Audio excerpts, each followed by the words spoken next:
watch this guy. He's a dangerous man. Dangerous man. You've got really lazy journalists like Dan Raphael, who just wants to slate Lima. Who's Lima? This is ridiculous. It's like, Dan, you've never watched him fight. Like, you know nothing about him. Because listen, going into 54, I think they could have stressed trying to get a name, but at the same time, I think the name's just sitting back watching him. Well, when he come to Philadelphia, it's a whole different vibe. If you come to Philly, I don't know where he been fighting at, in like little gyms and all that, but you gonna have 15, 16 plus screaming against him, and you gonna have a long night with me. You know, it's me at a whole new weight class, and it's gonna be bad for him. You know, and I don't want to say too much, but yeah, you know, he gonna see for himself. When he actually get in there, he gonna be like, he a lot faster than I thought, he a lot stronger than I thought, he a lot slicker than what I thought. I can't do nothing with him. It's gonna be too much for him. Philly's going to be loud and hostile, and Ennis says at this new weight, he's a real problem. Once the bell rings, Lima will feel the speed, power, and slick moves, and realize it's too much. And then he turns it up with a raw Philly promise. He stated, take him to the trenches, put the dickies on, choking him out a little bit. He's spelling out a gritty fight, tight spaces, rough exchanges, and nonstop pressure that drains you fast. The plan is to bully the pace, lean on him, and make every clinch feel like a weight on the lungs. With the Philly crowd roaring, each punch lands heavier, and every step back feels like giving ground. This won't be about looking pretty, it's about testing heart and breaking rhythm. If the other corner starts to fade, openings widen and damage piles up. That's the warning. On Fight Week in Philly, you either endure the storm or get swallowed by it. And he's not just talking tough, he's putting in the work. From road runs to hard sparring, everything screams Fight Week focus.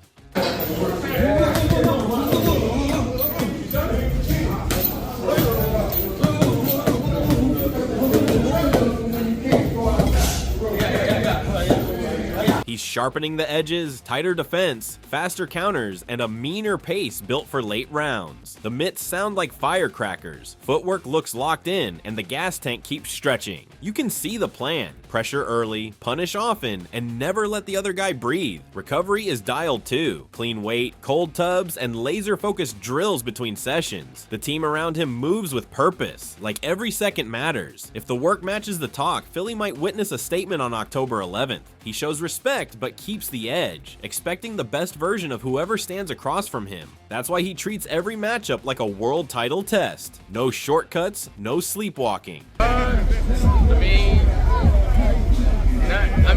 Not really a good fighter. He's a good fighter, and he gonna try to bring his best. You know, and one thing I learned about when people fight me, they always bring their best. They're gonna fight their best when they fight me. That's why I treat every fight that I've been having.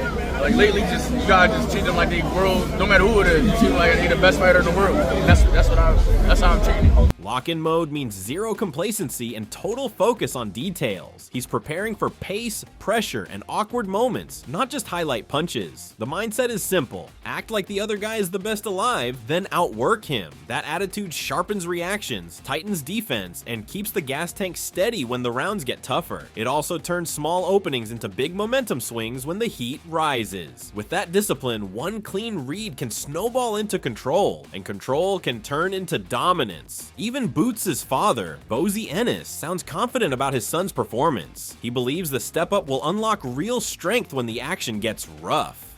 I knew he was strong. He was strong at 147. So when he moving up, the extra weight on him, he's going to be much stronger. You know what I mean? So I think it's going to be a devastating performance with him and whatever his name is, Lima. The thinking is simple. Let the extra weight settle, then let the power speak. He expects heavier shots, sturdier balance, and a pace the other corner can't live with. If the fight turns physical, that strength becomes a quiet edge. One clean connection can flip the rhythm fast. From there, momentum can snowball. He sees the clinches turning into mini wars that drain the other man. The jab sets the table, the right hand clears it, and if exchanges get messy, composure turns chaos into control. From the corner, he sounds relieved. The weight cut chapter is finally closed. Fresh legs and a fresher engine mean more boxing, less battling the scale. I feel great about that, you know what I mean? You know, glad he had moved up, you know, because he held that so long. That's like 10 years he held that at 147, 9 or 10 years. Got time to move up. He's still young. This feels like a reset. Fewer drains, more speed, and timing work. With cleaner recovery, the late rounds should feel lighter on the legs. He sees the ceiling rising, not closing. That mindset keeps decisions sharp when the heat climbs. When the body isn't fighting the cut, it can fight the man in front. Rounds stack cleaner, mistakes shrink. The corner can call audibles without worrying about fatigue. And the finish line comes into view faster when the gas tank stays full. Coach mode kicks in. He talks growth and why staying at one weight backfires. Move with the frame, keep the strength, protect the health. I look at it like this: when you're young and you're constantly growing, you can't keep on being at the same place for a long time. You know what I mean? Eventually, you're gonna get weak. While keep on trying to lose that weight, then you know what I mean, then gain the weight back. So it's time to move up. You know what I mean? That's what I say. You know, you can't keep on doing it for 15 years or nothing like that. You know what I mean? You notice everybody moves up. Look how many people that moved up already. You know what I mean? He points to a pattern across boxing. The best move up when the body tells them to. Less drain means livelier reflexes and a sturdier chin under fire. That turns counters crisp and combinations mean. Health becomes performance when the bell rings. A right-feeling body keeps the mind sharp. It also keeps the feet under you when the ring gets small. That steadiness makes defense look simple, and simple defense creates the cleanest offense. Bozy hints at a different feel this camp. Lighter shoulders, cleaner work, sharper snap. Being close to the limit early frees time for craft, not the scale. Yeah. I mean, I think it's time for him to move up. You know what I mean? That's what it was. You know what I mean? And you don't have to struggle so much. You know, to lose that weight. But once he got the weight down, he was fine though. You know what I mean? But I think when you see him this time, it's gonna be much different. You know what I mean? When it comes to the weight, you know what I mean? Because he's not too far away from weight now. Expect brisk feet, quick resets, and punches that carry late. The gas tank should hold steady, making each round feel fresh. That rhythm forces the other corner to chase and make mistakes. If the gap's open, precision finishes what pressure starts. The gym reps look purposeful, not forced. The mitt rounds sound tight and organized. Small tweaks add up over 12 hard minutes. And that's where good work becomes a gap you can't bridge. After all the talk, Jack Catterall steps in with a pro's perspective. Short, sharp, and telling. When someone at his level speaks up, it hints at things you only notice ringside or in sparring. I think he's a complete fighter, one of the best. Certainly one of the best fighters I've been in the gym with, and been in the gym with a lot of good fighters over the last 10-15 years. He's right up there. The aggressiveness, the defense, the skills, the speed.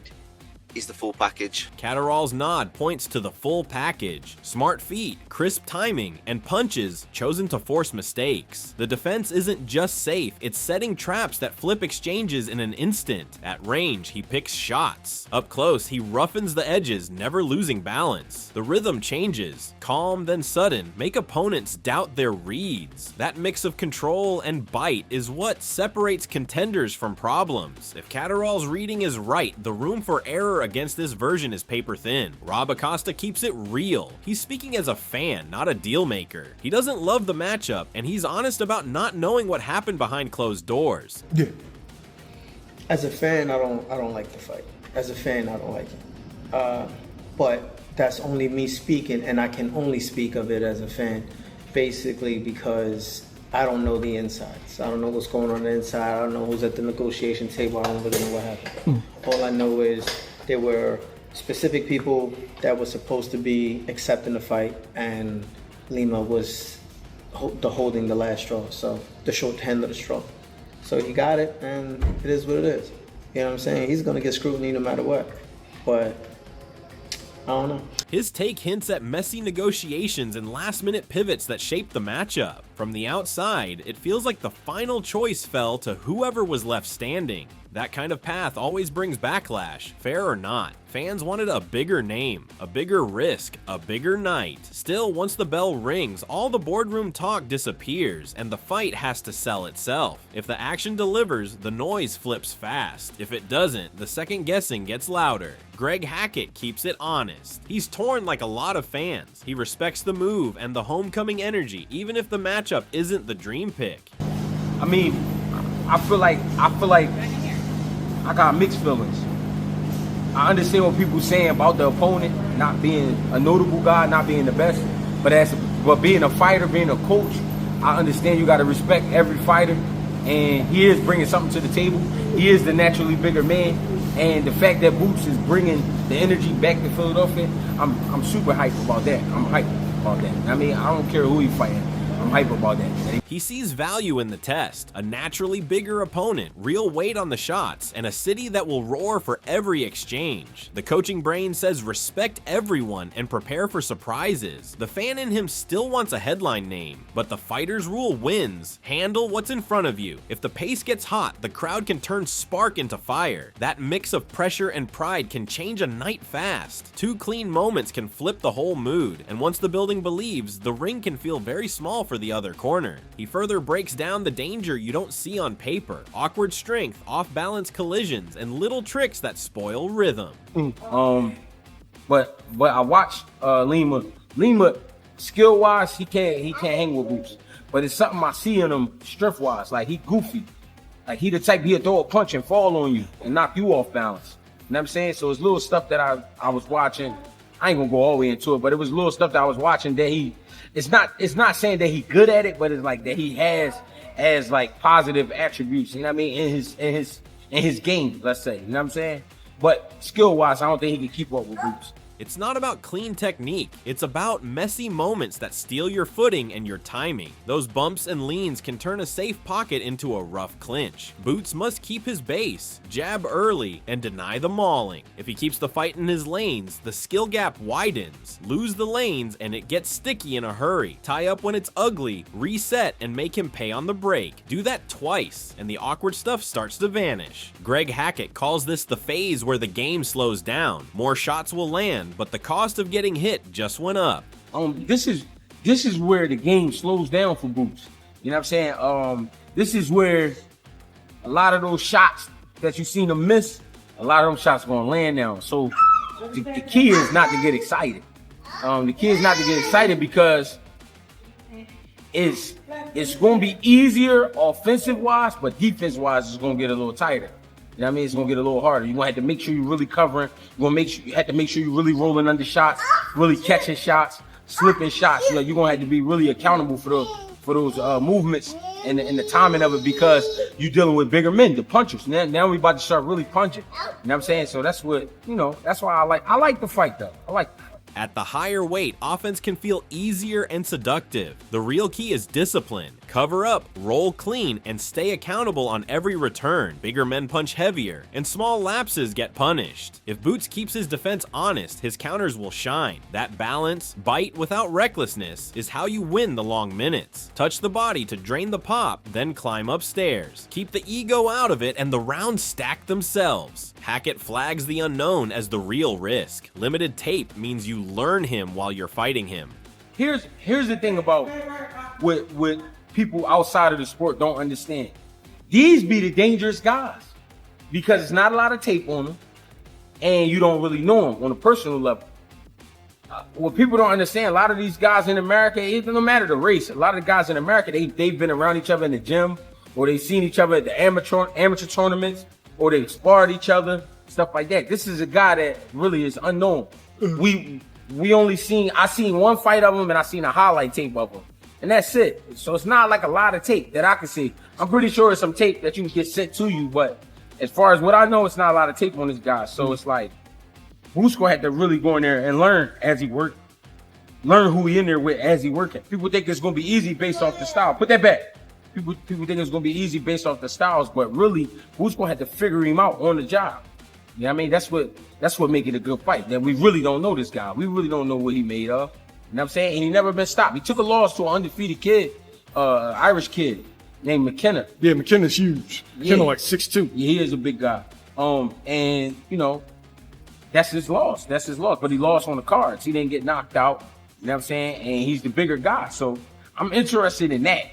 as a boxing, what would you say, like analyst or something. That's the part I'm looking into to see how Boots handle the whole situation. When there isn't much film, you rely on reads, eyes, instincts, adjustments. That can make the first 3 rounds a puzzle with live fire. He notes the opponent hasn't been stopped and has size, which means patience matters. Win the scouting battle inside the rounds, then turn the screw. If Boots solves him early, the rest becomes systematic. Control the center, control the pace, and questions start answering themselves. That's how mystery turns into a map you can follow. Greg thinks the big names are waiting to see the debut at the new weight. How Boots looks now will shape who calls next.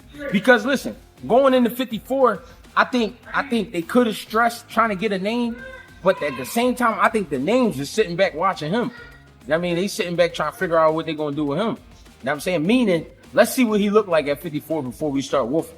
Wolfing, I mean, calling him out. You know what I mean? If Boots go in there and he look average, everybody gonna want to fight him. If you go in there and look super, then it's gonna be like, all right, tough negotiations everywhere we go. Why? If he looks ordinary, the line forms fast. If he looks special, every conversation gets harder. That's the reality of leverage in boxing. Performances write the contracts. Deliver a statement and the room gets quiet. And quiet rooms mean bigger checks, tougher negotiations, and brighter lights ahead. One highlight can change a year. One flawless night can change a career. Meanwhile, Jaron Boots Ennis says the plan is simple. Perform, enjoy it, and let the finish come naturally. That calm confidence sounds dangerous. When he's loose, the shots flow and the crowd rises. The goal is to make a statement. And, a statement is a knockout. So, I mean, we're not gonna look for it. We're gonna have fun. If it come, it come. If it don't, it don't. But the main goal for me is to have fun and just put on a show and look good. As long as I look good and I had fun to put on a show and make it easy. He's aiming for control first. Clean reads, sharp counters, and a rhythm that makes the ring feel small. If the timing clicks, one opening can snowball into damage fast. The showmanship isn't fluff, it's a sign he's seeing everything and staying relaxed under fire. That's when speed turns into snap, and snap turns into trouble. If the pace becomes one-way traffic, the statement writes itself. The corner will watch for that moment when the opponent's legs slow and the guard creeps wider. If that window appears, the finish isn't forced, it's inevitable. But Eddie Hearn pumps the brakes on any easy talk. He says this opponent is no soft touch. He adds the simple truth: Lima is hungry and he's coming to win. Watch this guy. He's a dangerous man. Dangerous man. You've got really lazy journalists like Dan Raphael who just wants to slate Lima. Who's Lima? This is ridiculous. It's like, Dan, you've never watched him fight. Like, you know nothing about him. If you know, anybody that knows this guy will tell you he's a seriously dangerous fighter. He had one loss on a fight that he took on 4 days' notice or 5 days' notice. Like, wasn't even in the gym. And since then, he's been going around the world fighting all these top prospects and beating them in their backyard. He's a dangerous, dangerous puncher. And he's better, in my opinion, than every fighter that we offered the fight to, which was Sergio Bokacic, Brian Mendoza, Rashidi Ellis, Josh Kelly. Ramos was... Both Ramoses. I mean, I keep getting people going, you offered it to the wrong Ramos. It was both Ramoses. Jesus Ramos with Louis de Cubas and Abel Ramos as well. Who else? Charles Conwell. Not sure if we did Lubin or not. But like he beat, in my opinion, Lubin beats nearly all of them. Sorry, not Lubin. Lima beats nearly all of them. But because you haven't heard of him, you don't think it's a good fight. But a lot of those names that I mentioned, they just come to lose. I'm telling you now, Lima is the hungriest motherfucker you will meet. He is coming to win. And he's top 10 with 3 governing bodies. He's the IBO world champion. He's 10 on box rec or whatever it is. And it's a final eliminator for the WBA world title. But it's just the same old, same old. Never heard of him, so it's shit. Watch this fight. It'll be a thriller. And it ain't easy. We want Boots to look sensational. We want Virgil Ortiz to look at sensational. And then we want to make what may be one of the best fights in American boxing between those two. We're ready. You know, there's a lot of reports. We have signed for the fight. Doesn't mean Virgil Ortiz is signed, and I've never suggested he's signed. We've talked about the terms, which are very straightforward with Golden Boy, and we've signed. So now it's over to Virgil Ortiz. Make the fight, come through in October. Let's make one of the biggest fights in American boxing. He points to a fighter who stays locked in, carries real intent, and doesn't waste moments. The danger isn't just power, it's patience, toughness, and a knack for punishing small mistakes. Switch off for a second and he takes ground you won't get back. That kind of focus can turn a routine round into a rough one fast. The message is clear, treat him lightly and the night can flip in one exchange. Keep your shape, keep your discipline, and respect every feint, or you'll end up chasing the fight. If the hunger shows early, expect a fast start and hard answers in the pocket. Even Wisma Lima answers the noise with calm confidence, skills, strength, and a stance that keeps you guessing. He talks like a man who believes he's ready for the full test. No shortcuts, no excuses. I think I have everything. I can have good footwork. I'm stronger. I can do orthodox, but I prefer southpaw. Yeah, I think I'm complete to fight, and but we'll see.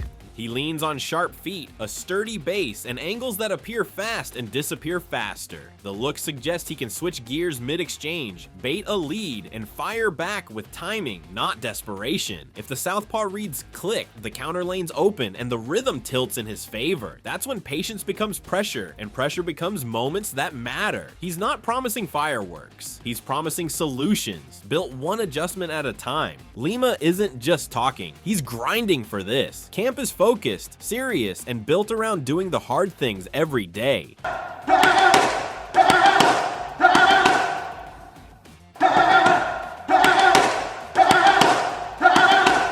He's drilling footwork to cut the ring, then snapping counters when openings blink. The pace is mean on purpose, short rests, fast resets, and pressure that lasts late. Bodywork is a theme, the kind that steals legs by round 6. The plan is simple: make Boots work for every inch, then make him pay for every pause. Conditioning looks like a weapon, not a checkbox. The team keeps the sessions tight, with purpose in every round. If that engine holds, this can turn into a long pride-testing night. Dawood Bey gives a measured take, solid matchup for stepping into the new division. He also hints at real-world limits. Sometimes the opponent comes down to money and timing. It's a good fight coming up into the division. I mean, I think this joint is based off of like budget though. That's what my boxing fan hat said. That angle explains why expectations and reality don't always match. Budgets shape cards, and cards shape careers. What matters now is how the performance cuts through the noise. If Boots turns control into damage, the narrative shifts fast. One convincing win can open doors that weren't on the table last week. Stack that with a highlight moment, and the next call gets bigger. Deliver under the lights, and the story rewrites itself. He speaks on the pressure around a rising star without a marquee name yet. Every move gets judged louder, even when the choices aren't entirely his. I think Boots is just in a situation where, because he didn't really get that name on his resume yet, every little thing he do, no matter what the situation is getting scrutinized. Like, oh, why didn't you fight this person? Why didn't you fight that person? Whereas there's other people, they're not going through that right now. But man, your career path is your career path. He only can pay who Eddie and them, you know what I mean? He only can fight who Eddie and them pay to fight. The reminder is blunt. Fighters can only face those who get signed. Until the big names step up, you dominate what's in front of you. Do that, and leverage grows. Then the right calls start coming in. A sharp, disciplined showing quiets the questions. And when the questions fade, the opportunities get bigger. Stack wins, force hands, and the names start saying yes. That's how momentum turns into matchup power. Both sides are locked in. Boots bringing heat at a new weight. Lima bringing hunger and stubborn belief. The coaches and insiders see real danger in the unknowns, but they also see a chance for a statement if discipline beats chaos. This feels like one of those nights where small moments decide everything. One read, one counter, one shift in pace. If Boots keeps his shape and lets the fight slow down on his terms, his timing and variety should take over. But if Lima turns it ugly, leans, bumps, and keeps the ring messy, we might get a grind that tests patience and pride. The first 3 rounds will tell us which script we're reading. Who do you trust when the pace changes? Precision or pressure? Do you think the move up helps Boots more than it helps Lima's chances? If you're in the opposite corner, what's your first adjustment when the timing starts to land? And if a knockout comes, does it come early off speed or late off accumulation? Drop your thoughts in the comments below, and don't forget to subscribe to the channel. Tune in for more breakdowns, fight week updates, and post-fight recaps just like this.